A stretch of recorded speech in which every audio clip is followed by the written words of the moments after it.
Good evening. I want to give my personal testimony and personal review of doing 2 surgeries with this doctor named Dr. Rahim Javahery. First, I will start by saying, okay, in 2009, I had a thoracic surgery in my T10, T11 area, and 10 months after that, a viral infection went through called transverse myelitis, which is a cousin to multiple sclerosis, except having a lesion in the brain, you have a lesion in the spine, and what it does is it kind of strips the wire kind of in your spine or whatever to where your connection is not as good as it should be. Also, what transmyelitis do is it leaves scar tissue in the area of the, I guess you can say, where the attack happens. And the scar tissue heals, but the damage is already done once the scar tissue is healed. And the particular damage that I had from this was that I had an unstable gait, but I was able to walk without any canes or any crutches or anything like that. And I was fine as far as that part of it, but I was also vain to where I wanted to walk better and I wanted to be normal. So I started seeing a neurologist who referred me to Dr. Javahery. The information that I have here on this paper from this neurologist, I will read what he said. So the doctor that I was seeing as far as the neurologist, his name is which is in Encino, California.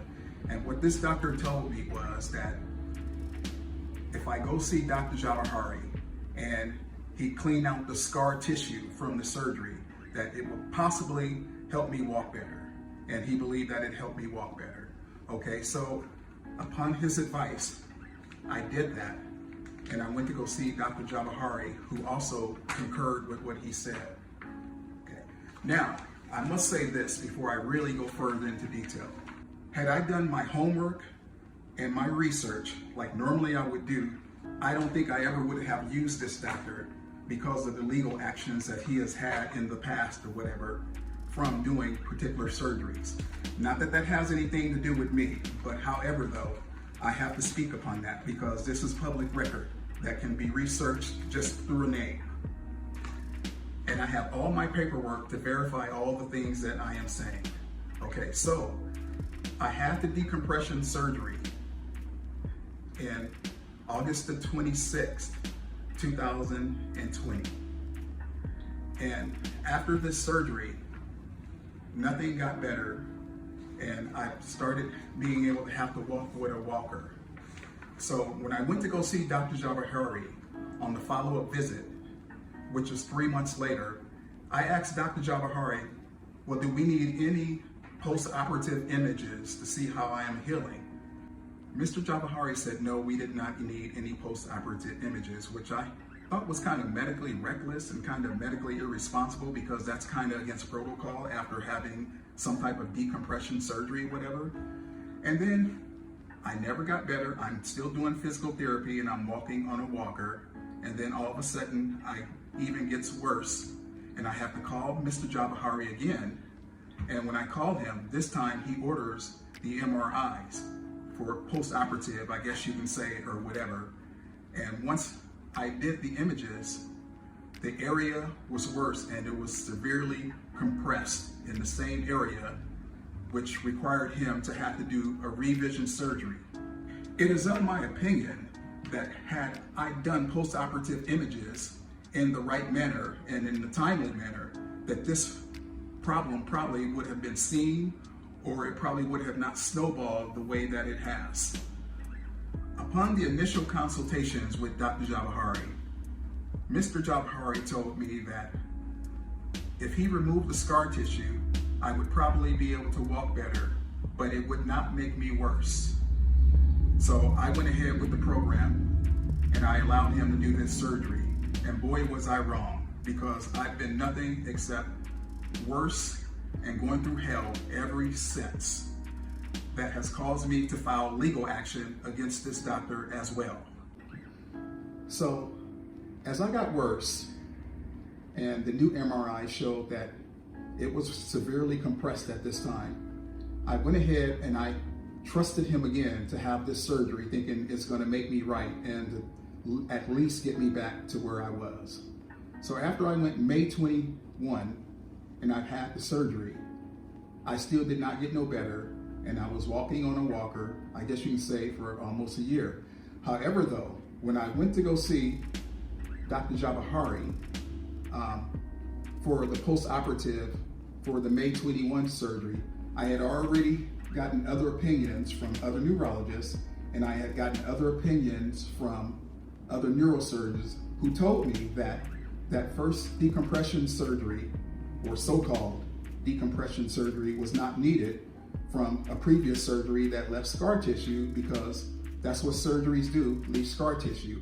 And not to mention, the scar tissue may have been more so from the area where the transverse myelitis was too. So he probably was messing with transverse myelitis scar tissue, which probably can explain all the bad symptoms that I am having now. I got off the walker after over a year and a half or whatever, but I still need it if it is in long distance walking. I'm using a cane, and I did not need a cane before, or I did not need a walker. And when I did go see Mr. Javahery for the post-operative for the May 21st surgery, one of the first things he said to me was, "I know you're mad at me," which I thought was very interesting for a doctor to say, "I know you're mad at me." Well, why would I be mad at you? Did you do something wrong?